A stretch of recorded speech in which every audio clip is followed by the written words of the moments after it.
తెలంగాణలోని నిజామాబాద్ జిల్లాలో ఇటుక బట్టీల దగ్గర వెట్టి చాకిరి నుండి విముక్తులైన యానాదులను కావలిలోని తుమ్మలపెంట గురుకుల పాఠశాలలో కలిసిన గిరిజన సంఘాల ఐక్య వేదిక వామపక్షాలు తెలంగాణలోని నిజామాబాద్ జిల్లాలో ఆంధ్రప్రదేశ్ నుండి మేస్త్రీల ద్వారా అక్రమంగా వెట్టి చాకిరికి తరలించబడిన నెల్లూరు జిల్లా యానాదులను జీవనజ్వాల ఆంధ్రప్రదేశ్ టీం ఢిల్లీ సెంట్రల్ టీములు వెట్టి చాకిరి నుండి విముక్తులగుటకు కారణమైనందుకు వారికి గిరిజన సంఘాల ఐక్య వేదిక తరపున వామపక్షాల తరపున ప్రత్యేక ధన్యవాదములు తెలియజేశారు. వెట్టి చాకిరి బాధితులైన యానాదులను సందర్శించి ప్రభుత్వం తీసుకున్న చర్యల గురించి వాకబు చేయడం జరిగింది.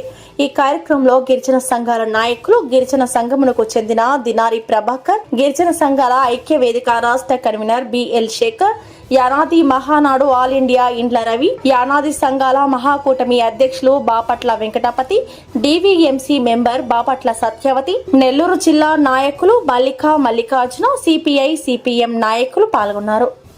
రాష్ట్ర కన్వీనర్గా పనిచేస్తున్నాను. ఏదైతే ఈ ప్రభుత్వాలు ఈ తంతు ఇప్పుడు వచ్చింది కాదు, లాస్ట్ 15 years బ్యాక్ ఉమ్మడి రాష్ట్రాలు ఉన్నప్పుడు, హైదరాబాద్ రాజధానికి ఉన్నప్పుడు ఖమ్మంలో మా నెల్లూరు వాసులు ఇలాగ ఇబ్బంది పడితే అప్పుడు గౌరవ ఎస్పీ గారు పూర్ణచంద్రరావు గారు ఉన్నారు. వాళ్ళు మా దృష్టికి వస్తే పూర్ణచంద్రరావు గారి సహకారంతో పిలిపించాం.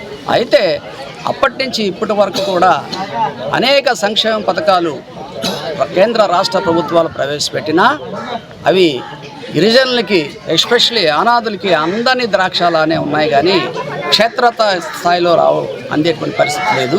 ముఖ్యంగా నెల్లూరులో ఉన్నటువంటి నెల్లూరు, చిత్తూరు, ప్రకాశం, ఈ మధ్యకాలంలో అన్నమయ్య కూడా కలిపారు. వాటి కోసం ఏర్పాటు చేసినటువంటి ఐటీడీఏ నిర్విరామం జీరో. అక్కడ గిరిజనుల స్థితిగతులు తెలుసుకోవడానికి 5 మంది ఏపీఓస్ ఉంటారు. APO horticulture, APO agriculture, APO land matter, APO monitoring, APO fisheries. వీళ్ళకి మాత్రం ఒక్కొక్కరికి ₹1,00,000 జీతం. ఒక్కొక్క వెహికల్కి 30,000 40,000 రెంట్లు.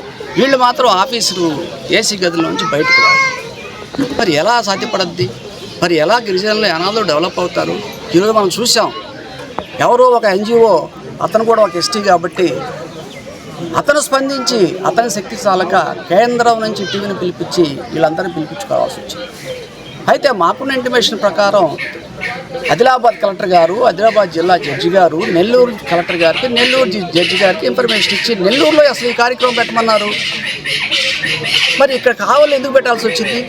ఒక మారుమూల ప్రాంతంలో రిమోట్ ప్లేస్లో పెట్టడం కావాల్సిన ఆవశ్యకత ఏముంది అంటే ప్రభుత్వం మీద బ్యాడ్ ఇంప్రెషన్ వస్తుందని చెప్పేసి రాష్ట్ర ప్రభుత్వం అధికారులు చేసినటువంటి నిర్వాహకాన్ని మేము తీవ్రంగా ఖండిస్తున్నాం. ఇప్పుడు చెప్తున్నారు కొందరు వెళ్ళిపోయారు సార్, మాకు తెలియదు సార్ అంటే వెళ్ళిపోతారు. ఎందుకు పోరు? వాళ్ళకి అందాల్సినటువంటి పొలాలు ఏమీ అందలేదు. వాళ్ళకి లైవ్లీహుడ్ కింద నిత్యావసర సరుకులు ఇచ్చామన్నారు. ఇప్పుడు మేము అడిగితే జనానికి కొంతమందిని మాకు కొంత రాలేదు సార్, కొంతమందికి వచ్చేయన్నారు. ఈ విధంగా చూసుకుంటూ పోతే చాలా అన్యాయం. మేము దీనికి తీవ్రంగా రాష్ట్ర ప్రభుత్వం ఒక వైఫల్యమని తీవ్రంగా ఈ కూటమి ప్రభుత్వాన్ని ప్రశ్నిస్తున్నాం. ఎందుకంటే గతంలో వైఎస్ఆర్సీపీ ఉన్నప్పుడు కనీసం మా యానాదులకి, గిరిజనులకి చేప జల్ల పట్టుకోవడానికి వలా సైకిల్ అన్న మా మొహాన్ని కుట్టారు. ఆ వలా సైకిల్ ఎత్తుకొని పోయి కాలంలో, దురువులలో, చెరువులలో ఏట చేసుకున్నా బతుకుతున్నాం. ఇప్పుడు ఆ పరిస్థితి కూడా లేదు.